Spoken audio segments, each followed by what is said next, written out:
And now, it's 10 a.m.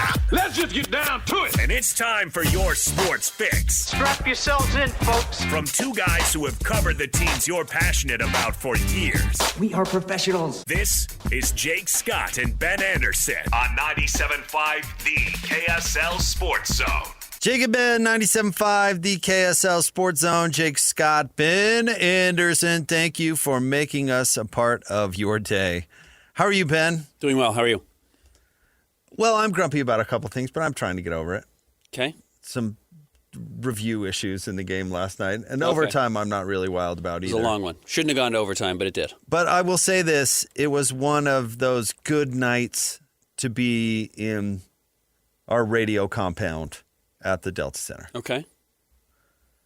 For those why? Well, for those that don't know, our good friend Jeremy Potter has engineered 3 very sizable monitors right there in our radio studio. So we have the capability of watching multiple things at once.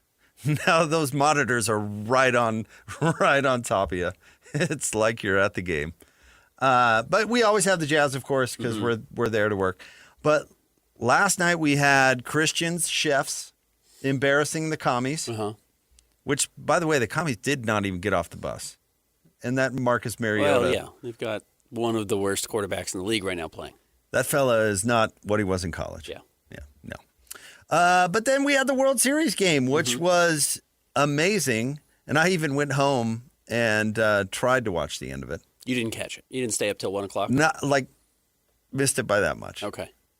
Turn it off in the 13th inning. I couldn't. No, I got to be somewhat fresh for the show. But it was, for somebody that does like baseball, I do like baseball.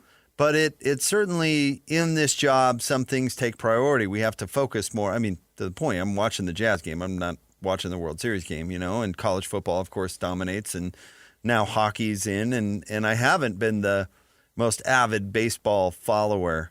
But I was pretty, yes, I'm cheering against the Dodgers. But I was pretty captivated by rooting it. for a Canadian team over an American team. I seem to remember getting some heat for this. You did. And Not 2 Stanley Cup finals ago. I kind of expected this from you, and that's fair.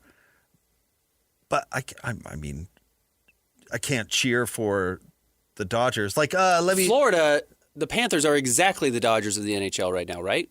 They've got all these great players, and they keep spending more money to get more? I'm more invested in disliking the Dodgers. This is about me. I'm not. Okay. I'm trying to. You're not actually applying rules. But let me compare. Yeah. For you, those wingnuts that live on compounds in Montana. They're Americans. I'm not rooting for them. You're not rooting for their for their success. Sure. Does that make sense? So I would gladly cheer for some syrup farmer in Canada over the compound people. Okay. That's fair. Even though they are Americans. Yeah. The Dodgers are the compound people of Major League Baseball. Okay. I'm not a chance. Okay. Plus, I never have the big money part in baseball. I just don't. And I know that baseball is truly a team game. One player can only have so much impact. And one guy is challenging that. For sure. Kind of, except for they decided to walk him every time. Yeah. And he still had 2 home runs and got on base 9 times. But the reason that game went 18 innings is because they walked him. Correct. They extended the game. The Dodgers were a one-man team. He was responsible for 4 out of the 5 runs. Yeah. And they took him out of the game by walking. Because baseball is that. Yeah. And he's not even playing defense. And honestly, what lost the Blue Jays the game, this one complaint, and then we can leave. Okay. We leave baseball. I don't follow the Blue Jays closely. They're either the worst base running team I've ever seen, or they are the slowest team that has ever been put together. And whatever peyote that third base coach took before the game really burned the Blue Jays. Watching him round third, and you see the relay pitch or the relay throw, and you're like, oh man, this is going to be close. And then it gets to the catcher, and he's waiting for the guy to cut to home base. Throw it out by 10 feet. I was thinking, what is this third base coach doing? I had the same thought because I was too at the Jazz game, and I read, the Dodgers relay saves the day. And I thought, oh, man, Jeter in the World Series with the flip. No, he beat him by 15 feet. It wasn't even close. The guy with the glasses, what's his name? Dalton something or other. Yeah, I mean, I had got the same thought. thrown out by 10 feet. I was like, what is Surprised this? he even slid. It's one of those where you just walk in and be like, you caught me. Oh, man. I mean, just brutal stuff. And like hits where you should be able to score from third and they like only make it to second, or like score from first and they only make it to second and get thrown out at third. I mean, it just... Yep. No, you're right. Just running in mud. You are right. And it goes to show, that fundamentals in sports do matter. Fads come around. And, analytics tells you this, and analytics tells you that, and now you do this, and now you do that. Sometimes the basic stuff will win or lose you a ball game. You know what I mean? Mm-hmm. Simple stuff like base running. And honestly, simple stuff like being smart enough to intentionally walk the other team's only player. And then Freddie Freeman steps up. But if they would have chosen to put that strategy into play the bat before, they would have won. Yes. Because that was the tying home run. And I couldn't help but thinking, like, why are they pitching to this guy? Mm-hmm. And I get it. Mookie Betts is also quite good. Yeah. Yeah, he is. But on base 9 times, to your point, 4 for 4 with 2 home runs and 2 doubles has never been done before. I know he's pitching tonight. It's wild. I think he should be drug tested immediately, but that's just me. Yeah. All right. You want to start with the Jazz? Yeah, I think it's worth starting with Jazz. Okay. I'm aggravated about the overtime that should never have been. Okay. I'm way aggravated about the reviews. It was pretty remarkable the way that Devin Booker hit those shots. But the takeaway was, Ben, I thought, is that they pulled it together and won in overtime. I actually thought it showed some pluck. Uh-huh. Because you blow a 7-point lead with 22 seconds left to go. Could have packed it in after that. Yeah, for sure. You could have hung your head and just said, "Oh well, wasn't meant to be. We're not good enough." Even against this dastardly Phoenix Suns roster that was without Jalen Green and Dylan Brooks, they still, I guess, they're just better than we are. We're not ready to win yet, and that's good to win that game. To make your mistakes and still find a way to escape, and plenty to learn and plenty to take home and look at the film and figure out what you got to do better. Again, I just don't think this season's all that much about wins and losses, to be honest. I don't either. It's actually probably going to be more about losses still. I still think this is a team that's probably going to rack up 55 losses this season, and you're going to be worried about ping pong balls at the end of the year, and it's probably the right move because A.J. DeBonsa was at the game last night. And Cam Boozer in his first game against Tennessee exhibition had 24 points and 23 rebounds and 5 blocks or whatever it was, 5 steals, whatever. And Darren Peterson's going to be great too. And if you get one of those guys, it changes your team more than learning how to win a couple of games early in this season. But it certainly is a lot more fun than it was at any point last year. If you're a Jazz fan, that was fun. Well, you're selling hope and progress. And you are, for sure. That is palpable. You can see it. But there weren't even random one-off fun games very often last year. Because they were trying to lose. Correct. They are trying to win. Right. And so you get a 51-point game from Lauri Markkanen. And you know what? That is endearing. That is, I remember when I was in the crowd for that. I remember watching that game on TV. I remember my dad let me stay up late because the game went to overtime and we watched it and Lauri was awesome. And Walker Kessler had two blocks in the final minute to seal the game. And Keyonte George feels like he's turned the corner. All of those things are there that you didn't get a real chance to see much of last season. And I think the fact that they've delivered that now in 2 of the 3 games is pretty promising for the fan base to have a watchable product again, which is a low bar, but it was a bar they did not meet last season. You missed one. My dad let me stay up late to listen to the postgame show. Correct. Let me hear Tim Lacombe and the other guy talk in the postgame show.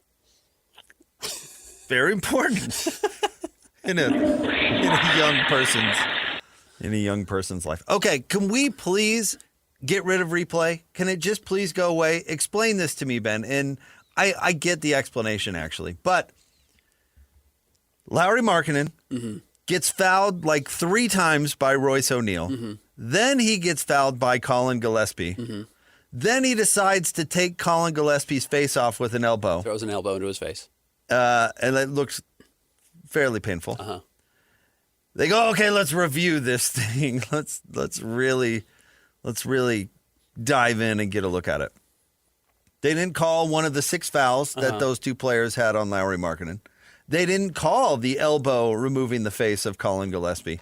They called a jump ball because Royce O'Neal got his hand kind of in on the ball at the same time as Lauri. What? I had the same thought. What? Obviously, I had the same thought because... Can we just get rid of it? It doesn't even make sense. Half the time, they get it wrong. Yeah. That is baffling. And by the way, that is a game-altering mistake.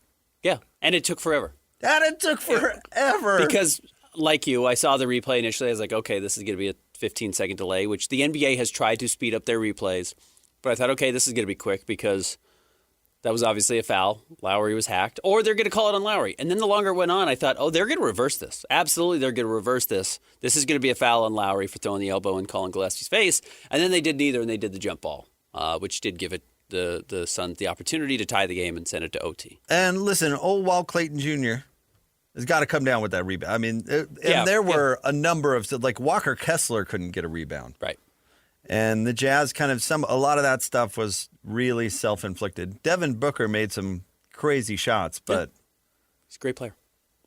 I just couldn't believe that. I had to, Locke really didn't know, and I didn't either. I mean, in real time, Locke was like, I have no idea. I don't think he said this, but you could hear it in his voice. Like, I don't know why it's a jump ball. Yeah. But we've got a jump ball. Yeah. Again, yes, that was a weird part of the game. The significance is that the Jazz have 3 players that are playing really high level right now. And as you try and sort through what is what and who is who and what this team is going to look like going forward, and some guys take a step forward and some guys take a step back, I know Walker had one of the worst games of his career in Sacramento in the Jazz's last outing on Friday. But 2 of his first 3 games, I think he's had, 20, 10 double-doubles. Keyonte George, through the first 3 games, is averaging 20 points and 9.7 assists per game. His 3 ball is not falling. I would remind you that last season, through his first 5 games, he also shot 20% from 3. Right now, he's at 18%. He needs to be a little more efficient in general, but he is here to play. That's the important. He's here to play. And right now, inside the arc, which was a big problem for him in years past, I think he's shooting 65% on 2s right now. So, yeah, 65%. So when he's not hoisting 3s, he's very efficient. Yep. He's scoring at a really high level. He's getting to mid-range jump shots. He's getting all the way to the basket for layups. All of that stuff is really good. And he's getting to the free throw line 6 times a game where he's shooting 95%. Like, the shot is there everywhere but the three-point line. Even if he just gets back to last year's 34% three-point rate, if he's shooting like that from 2... Good enough. He's really good. Yeah. I mean, that's a very efficient player. You can survive bad three-point shooting if you can finish everywhere else. And if he guards a little bit, all the better. Which he has been. And again, 20 points and 9, he's top 5 in assists right now in the NBA, 9.7 assists. I don't know if he's going to be at that number, but there's really not a whole major reason why he can't.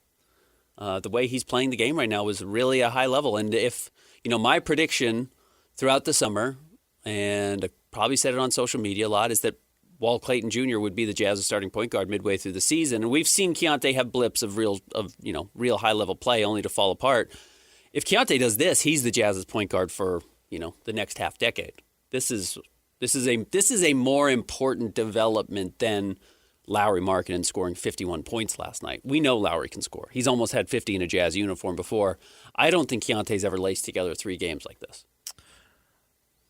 Yeah, I don't know. We'd have to go back and look at it, but I take your point. I mean, he had a stretch after the All-Star game last year where he put a bunch of games together. I can't remember how many they were, but to your point, I think you get a different vibe from the guy entirely. Like he was our walk-off on the radio broadcast, and he was the TV's walk-off on the television broadcast. Now, Ben, I don't think we're giving out Jazz PR trade secrets when I say that doesn't happen. Usually TV gets one guy, radio gets the other. And the reason is because nobody wants to do it. Right. Certainly they don't want to do 2. Certainly they don't want to do 2. Yeah. And this, I don't know, maybe some could mistake this for, arrogance or leadership. I don't know. Sometimes it's a fine line. But I like it that he took the headset for both. He's like, this was a big game. This is a big win. And he had a vibe of more like, this is more to come. I mean, it was more maturity. I'm not really explaining this maturity very is well, exactly right. And Keyonte has been... It was a different vibe. Weirdly, he is really open to talk in the past. He has been open to talk when there's a microphone in front of him, and I think he's been pretty insightful. But there has just been a general immaturity. The term, he's just kind of a stinker. I don't know how to say it. He's just he just kind of has that wry look at his eye all the time, like he thinks something's a joke. And he kind of has had that for the first 2 years of his career. And it almost undid some of the progress that it seemed like he was making on the court at times. And last night we talked to him after the game as well. I don't know if he said this in the walk-off interviews. I didn't hear it. He's talked about going and seeing a sports psychologist, and the Jazz have one in-house. And he talks about how much time he's spending with the therapist and the sports psychologist and talking to people just about he didn't elaborate on any, personal problems he's having or anything like that, but just what he's going through, what his life is like, having somebody who's not going to judge him for having these feelings or whatever he's dealing with in his life. It's on our Instagram page at KSL Sports and mine at Ben's Hoops. You can go find it. It's just in the Lauri Markkanen 51-point graphic. It was really interesting to hear a person grow up.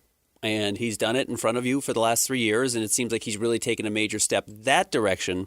And because, he's got his head in the right spot right now, the talent is really following. And again, if he can maintain this, the Jazz will have a major solution to what's been a problem since Mike Conley left. It's just they've never had really consistent point guard play for somebody who can execute the offense and actually have a little bit of a scoring punch themselves.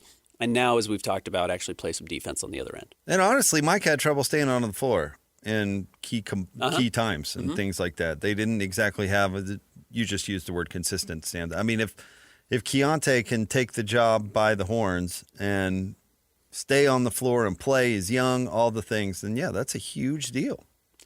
And what they hoped for him when they drafted him. He's also rambunctious in a way that I think is good for leaders. He has an energy to him, which, again, you never knew if it was going to be chaotic good or chaotic evil with Keyonte, and I think too often it was chaotic evil in years past, which is not, I don't mean he's evil. I just mean sometimes it would just derail everything. Well, listen, he's not management.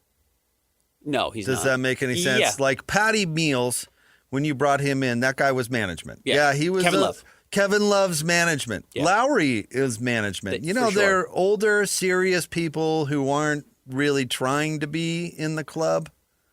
They've seen it. They, whatever. Lauri's kind of a different personality where he's a little bit more of an introvert. Again, NBA teams are a combination of a wide spectrum of personalities.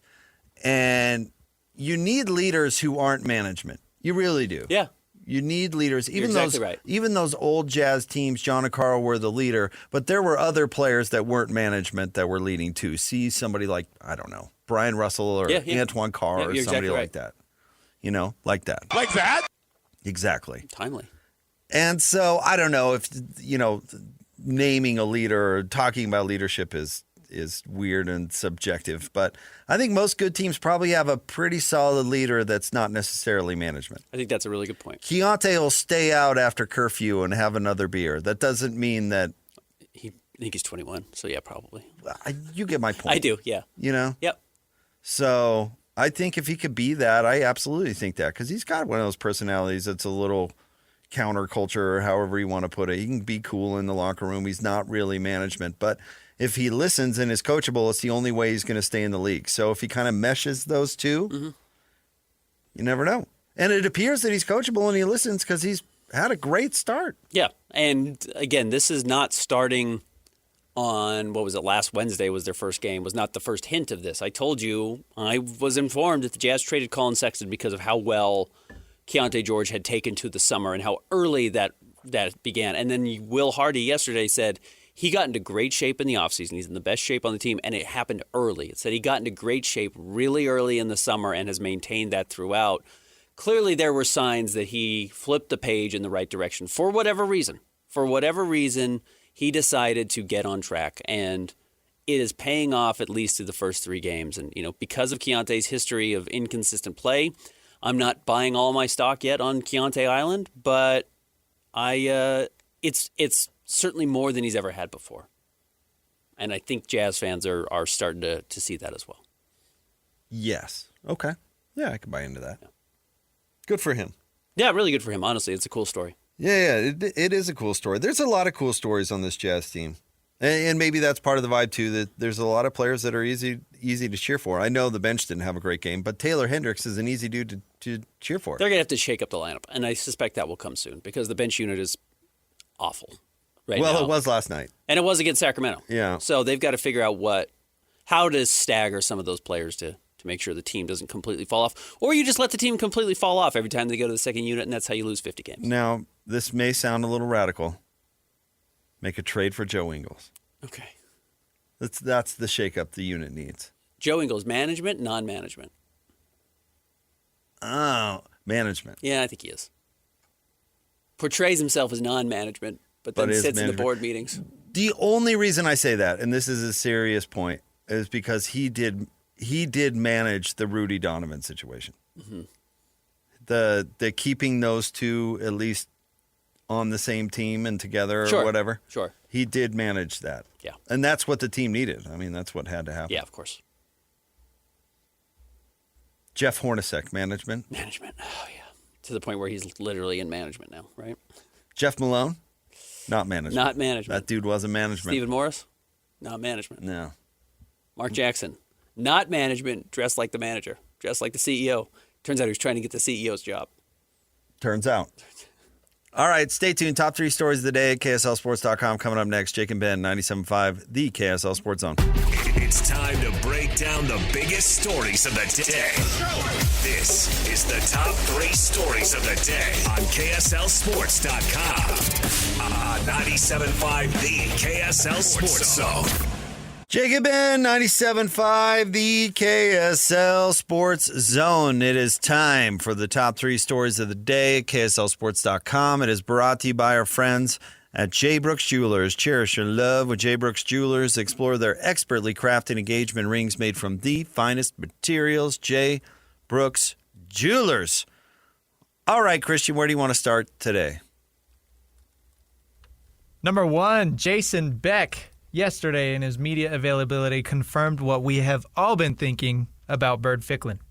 That's been the thing with Byrd is he kind of fits our offense right now, both in terms of what Devin does, but also in terms of what's best for our team. And that is a run-first approach, a running quarterback, adding the numbers. And so he's kind of provided being a natural backup that way. And it's played to his skill sets. You know, there's a minor things of being lefty and working some things that way. But otherwise, yeah, it's allowed it to kind of transition pretty seamlessly. What was he trying to say there? That Isaac Wilson's not the backup. Well, yeah, I know in your mind everything's about Isaac Wilson, but was he trying? No, I think that's literally what he was talking about. I get he was comparing the two, but we're all looking for the question to be answered: who's going to play? And I don't think he answered that at all. And then he said the backup. I mean, I don't think anyone thinks Isaac Wilson is the backup quarterback. I don't think anybody's thought that since like week 2. Sure, but that seems like the answer. Or the question he was answering. But he was basically saying, like, they're the same player, but they're not. But he's a nice backup because they're similar. I just don't. I don't know if that answered really anything.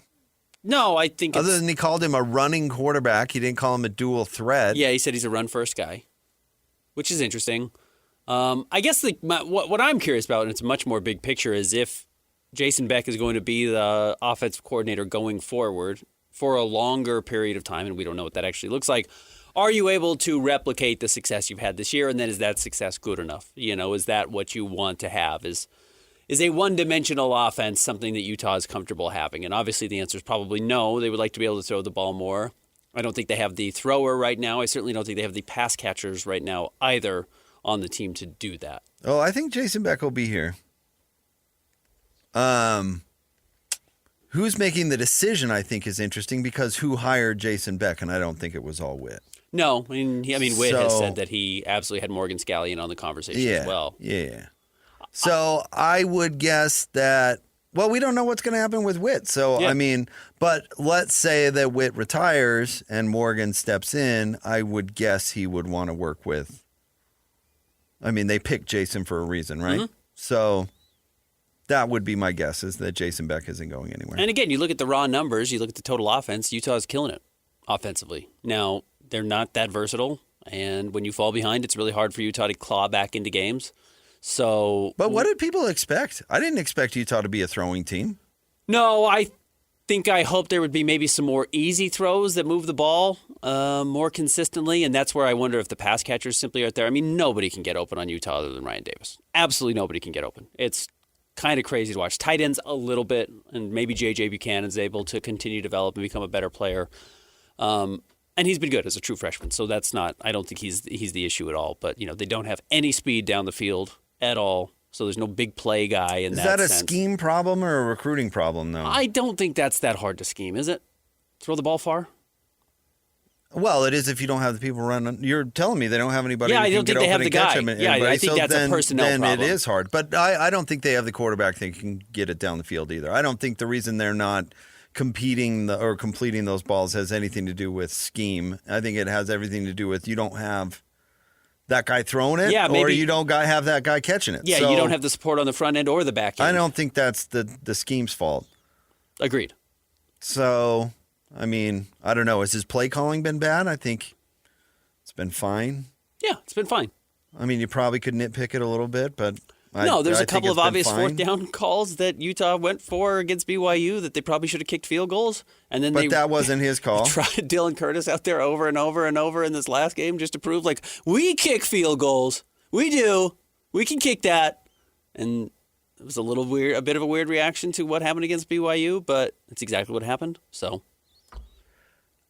You know what I love about the vague term analytics, and we don't have to dwell on this, but you never mentioned what analytics, whose analytics, formula. Okay, and then everybody now, I noticed over the weekend, watching Big 12 football, made the joke like anytime somebody kicked a field goal, did the analytics tell them to do that? Yeah. And it's like there's no analytics god. That is the basic book for everybody. That's what's so aggravating about Witt just pointing to the analytics. Yeah. Whose analytics? Yeah, what analytics? What analytics? How big of a sample size? There's not just some master plan out there that says, go for it in this situation. Yeah. Do we have it? No, Bartle asked. Was this against BYU or against Colorado? Against Colorado? Oh, okay. Well, let's play it. Kyle, did you subscribe to a new analytics site this week? No, I did not. I never have. And people, I guess some people were saying, that I'm tied to analytics. I do exactly what it says. That's not, that's not a fact. I mean, but they're a great reference. And anyone in here that thinks they know more than the analytics, you don't. I do like that Witt is willing to embrace some of that because I suspect early in his career he wouldn't have. But I would counter it, I guess, a little bit. Not counter it, but just add to it because it's a huge conversation. And it's a conversation that's being had in every sports coaching decision, front office, etc. Will Hardy yesterday before the game was talking about analytics. He says, analytics take such a macro look at everything. It's like, yeah, over 1,000 possessions, it's going to look like this, but you're not coaching 1,000 possessions. You're coaching one possession at a time. And while the analytics can influence that, it doesn't mean that it's going to work because it works the majority of the time on a big, big scale. And then you have to take in time and place, etc. And that's exactly right. Let me make this point about analytics. I don't care. I don't care at all. I don't care what analytics you're using. I don't care if you are using a crystal ball. I don't care. But to hear Kyle Whittingham go, I make the decision. I don't have he literally said after the BYU game, the analytics said to. What do you want me to do? He said, what do you want me to do? Go against the analytics? And then to answer that question, he's like, no, of course I make the decision. I just use the analytics. What a tool. Why would anybody say that I just am married to what the analytics say? Because that's what you said. Yeah. Have you ever seen the Rick James, Dave Chappelle episode? Of course, yeah.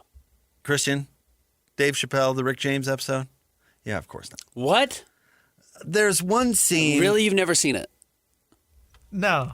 Do you know what the Chappelle Show is? I know Christian, what the Chappelle Show Show was a show on Comedy Central by comedian Dave Chappelle, sketch comedy. In the early aughts. It was really, truly groundbreaking. It was quite funny. But that neither episode here in nor there. particular was quite funny. World famous, yeah. So Rick James put his dirty feet on Charlie Murphy's couch. Eddie Murphy's brother. And so and then it flashes to a clip of Rick and he goes, I did not put my feet on Charlie Murphy's couch. And then it flashes to another cut of Rick James and he goes, I put my feet on Yeah, Charlie I put my Murphy. feet on Charlie Murphy's couch. That's what I think about when I hear that. Like, what do you want me to do? Go against the analytics? I don't use and the then a week later, I don't just use analytics. I don't just use the analytics. Of course I'm making the decision. What? Christian, you have a homework assignment. Before the Mammoth game tonight, you've got to find the Rick James Chappelle episode. It's just one of the great episodes in Did they television only history. do one episode together? Yes. Yeah. He also did a Prince episode about basketball, which was fun. hilarious. But The Rick James was the best. the Rick James one is worth watching. What did the 5 fingers say to the face? Yeah. All right, number 2. Slap! Number 2, Utah Mammoth on a roll. They're going to look to continue that at Edmonton tonight. They wrap up this road trip that they have already made an enormous success. But yes, I think if you could go and win on the road at Edmonton, you would feel extremely good about where you are as a team. They're already tied for the most wins. At least they were after their latest win for the most wins in the NHL. The best hot streak in the Western Conference, winning streak. So They could lose 8-0 tonight, and they should still be feeling good about themselves. They should They've be. won 7 in a row. Yep. There's literally no outcome that could happen that they would come back from this road trip and go, guys, not feeling good about it. I don't think we had it. Don't think we Don't had think it on we this had trip. it. Yeah. 7 in a row. We talked about how hard that was yesterday. And they've got everybody playing well. It seems like the offseason moves are paying off. I mean, there's no reason they shouldn't be riding high and people shouldn't be super optimistic about the Mammoth. Edmonton is 4-4-2. The Mammoth are 8-2-0. So yes, they've had a much better start to the season. And yeah, Bill Armstrong should be feeling absolutely fantastic because you're right. Their offseason moves look like they're really starting to pay off exactly right. And that's what J.J. Peterka's done with the second line, some of the energy that guys like Brandon Tanev have brought. Vanacek has been awesome as a replacement for Connor Ingram. A lot of the things they've done that you hope to have an immediate impact are having an immediate impact. And not to mention, you drafted all these young guys, a lot of them first rounders, but kind of spread throughout the draft, and Dylan Guenther and Logan Cooley. And we talked about Byrd Ficklin last week. They've hit. Like they're hitting on some of these guys. And Byrd Ficklin maybe not to the level of a Logan Cooley or a Dylan Guenther, but he's a top-line starter. Sergachev, that trade has really paid off for them. Simashev has been a great addition and was a guy they drafted. So All the Evs. All the Evs. Ebbs and flows. All the Evs are terrific. Yeah, they've done a really nice job. So Get me the Evs. it's pretty. It's been fun to watch. It's an enjoyable group, and you can tell they like playing together. So, all right, what's next? Number 3, the Jazz.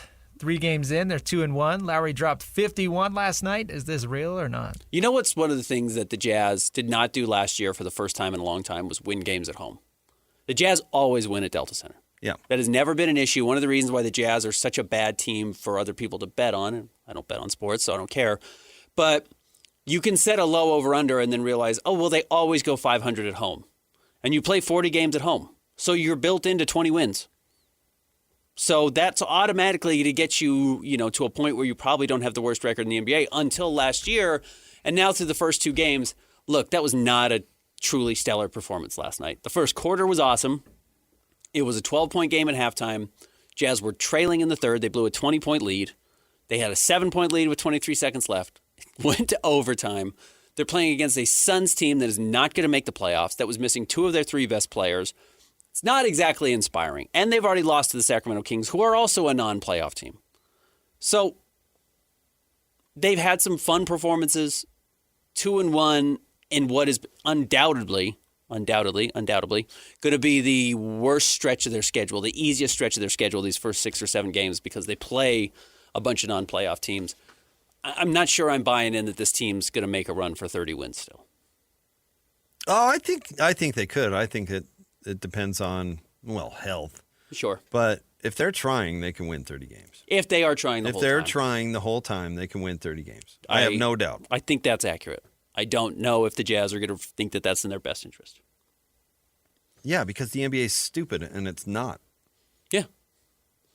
So I don't know. Call me pessimistic. No, but they're going to play by the rules that the NBA has set. I got it, but that's not how they're talking right now. No, it's not. Nor is it how they're playing. And I think it would be disappointing if that's how things go, even though it's for the best of the franchise. So if they do pour it on and they try, and Lowry plays 75 games. Mm-hmm. I mean, it's the modern NBA. I don't think he's going to play all 82. But if he plays 70 games, 75 games, yeah, and Keyonte has made the step and he plays. Which he always does. One of Keyonte's best things is he plays a lot. He plays. Yeah. And Walker plays, and these other guys come along. I mean, think about it, Ben. All the rest of the young guys outside of the three we just mentioned kind of sucked last night. Yeah, they're really bad. Yeah, Bryce was terrible. Ace has not been good yet. Phil wasn't very good. No, Filipowski was not good. Phil. Chris Morris, by the way, in the last segment. I said Stephen Morris. You conflated Stephen Howard And Chris Morris. Chris Morris, not management. Stephen Howard, management. No one's ever been more management than Stephen Howard. That guy was pure management. The day he walked through the door. Yeah, had like the good haircut. All of a sudden, so Jazz Marketing is like, excuse me, can we put you on a billboard? Probably brought a resume to his training camp. That guy was management. Yeah. What? By the way, if you missed our first segment, we talked about how Keyonte can be a leader in kind of a unique way where he's not management. He's still kind of part of the crew. Uh-huh. And how, certain leaders are management. They're an extension of the coach. Famously, John and Carl were both management. But maybe Brian Russell or Antoine Carr was a little bit of a leader. Antoine Carr's the best example. As not management. Yeah. Guerrilla leadership. Yeah, right. So we started separate. Like, is Christian management or not? Management. Pure Absolute management. A plant. I mean, yeah. Salazar is probably standing right next to him right now where we can't see. That's literally my job. Yeah. That's why we have to undercut him every chance we get. Just to hold on to a little bit of power. What about David James? Oh, management. Yeah. Especially now. Full-time David James? There's no way Nate and Tanya agree with you. Tanya was DJ's, assistant intern at KUTV? No, yeah, I know. But I'm just saying, she was raised in management. And I mean this nice, but if you've ever had to manage DJ, which I have, he is not management. I think he plays by the rules. That's not what I'm saying. I'm not saying he's breaking rules. I'm not saying he's breaking laws. DJ's management. But to say that DJ just falls in line. You can't pull the wool over my eyes. DJ does not just fall in line. No, he does not. No, but that doesn't mean not management. PK, not management. Agreed. Not management. PK. That's why that show works. Hatch? DJ management. Management. Oh, I'm telling you, not management. Okay. All right, stay tuned.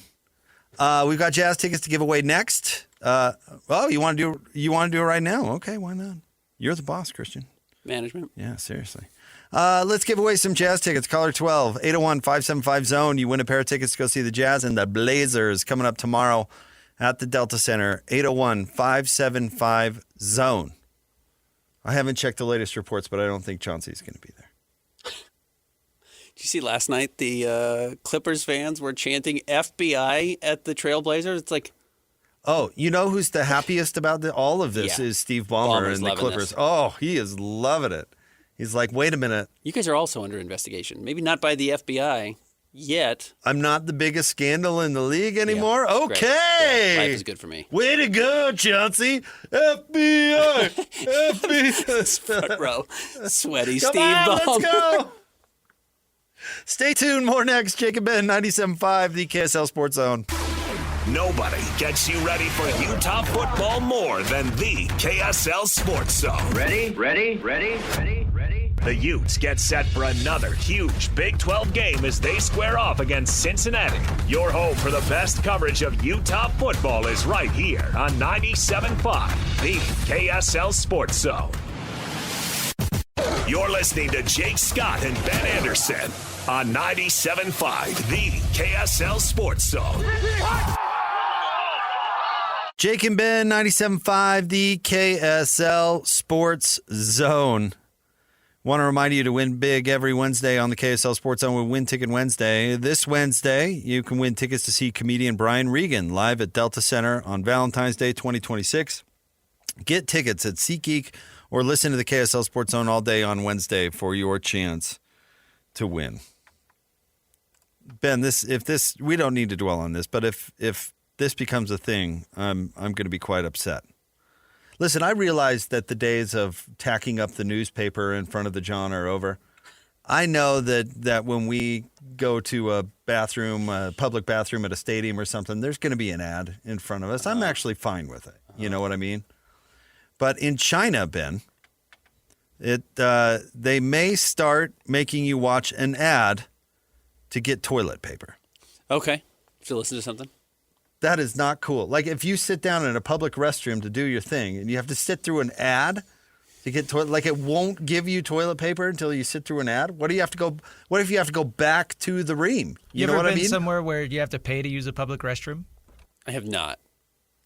Though that's basically every store now is like only paying customers. But you're right. Well, You're I talking mean, about like actually certain other putting like a countries, quarter in. like in Mexico, yeah, you have to pay Yeah. to use some of the public restrooms. I'd rather have that than watch an ad to get toilet paper.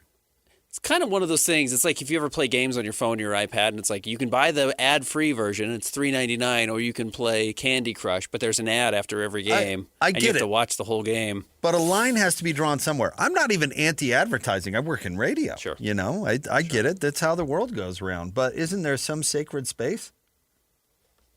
What if you watched the ad and there was no toilet paper? I'd be irate. I don't want to be the guy responsible for the bathroom after you're forced to watch an ad and no toilet paper comes. I just hope It's gonna that take revenge. I hope that technology doesn't make it across the pond. Yeah. And then the other People thing, don't use every advantage to make money. Yeah. and the other thing, I don't know if I'm a Jaylen Brown fan, but I kind of like this. Okay. So, have you seen the videos where Jaylen, during the course of play, wipes his head on the other player's jersey and he's using some sort of spray to make his hair seem Darker or to have a hairline. Or to have a hairline or whatever. Seems like he wipes like the top of his head on this Knicks player. OG Anunoby. He's driving against OG, and OG's wearing the white Knicks jersey. And, yeah, puts his head into him, which is how you avoid getting a charge. You know, if you use your shoulder or you use your elbow, you're going to get called. If you put your head into somebody, you're not. But, yes, half of his head rubs off onto OG Anunoby's jersey. Black mark. Big brown stain across his Now, I actually understand. We all get older and we're sensitive about things. And, like, I honestly, I do get it. But you know what Jaylen Brown did? He went on the Snap something, Twitch something, whatever it is, and he shaved his head.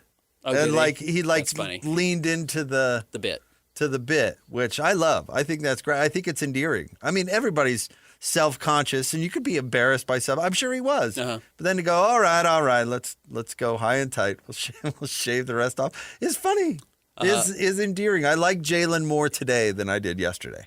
I do like Jaylen, but he went to the Carlos Boozer barber who just painted on the hairline. I'm sure there's a bunch of guys that do. Oh, of course, absolutely. I remember MJ was self-conscious before he went bald. You remember that? Before he just decided to bick it. So was Mailman. Well, he did the Rogaine commercial. He did the Rogaine commercials and then decided to just go for it. Rudy Gobert recently in the bald club, right? Gobert has gone full bald. He went from bleach blonde to bald cue ball. But I don't think his is because he's losing his hair. I think Rudy, it's more of a Britney Spears situation. I think Rudy has like mania. Sometimes he's like, I'm shaving it. I'm going for it. I'm going through something. I barely recognized him when I was watching the Wolves the other day. But yeah, I think that's funny for Jaylen just to go, all right, I'll shave it off. Funny. That's hilarious. Yeah. Good for him. Yeah. Do you think OG was like, what just happened? Come on, man. What's the deal here? Got to play the rest of the game with this big black mark on my jersey? Come on, man. On your white jersey. On the white jersey. Yeah. Yeah, the guys, you probably can't see it as well on TV, though TVs are so good now. You wouldn't believe how much blood is on players after games. There is blood on jerseys. Walker Kessler's knee was all bloody last night after the game. There's a ton of blood. It's like you kind of get used to it. There is not huge smudges like that across people's jerseys. You don't see that. It's not football. Dude, Lauri had like a laceration on his arm. Did so you? Did Svi, yeah. I mean, every time you've ever seen Jokic play, he's all scratched up and bleeding. Cut your fingernails. Yeah. Come on now. Yeah. That or grow them out on purpose. Like I could see the clinic doing that. Yeah, for sure. Yeah. Best nails in the biz. Yeah, exactly. All right, stay tuned. We'll have more coming up next. Powerball! Great. Straight ahead, 97.5, the KSL Sports Zone.